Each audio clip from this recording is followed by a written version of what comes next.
Welcome back to my channel TechGetter Official.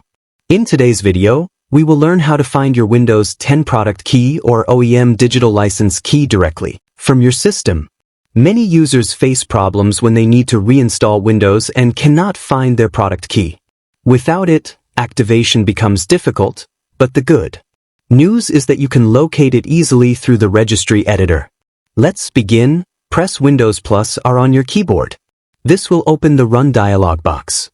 In the box, type regedit and click OK. Once you do that, the registry editor will open. On the left-hand panel of the registry editor, you will see a list of folders.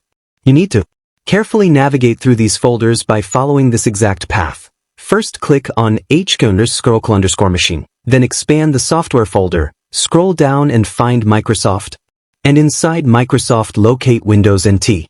Under Windows NT, click on Current Version, and finally select the folder called Software Protection Platform.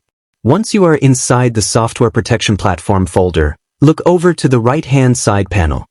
Here you will see several entries, and among them, you will find one called Backup Product Key Default. The value shown in this entry is your Windows 10 product key or OEM digital license key.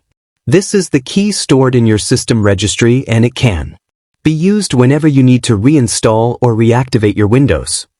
And that's it. Thanks for watching. If you found this tutorial useful, please like, comment, and subscribe for more helpful tech guides.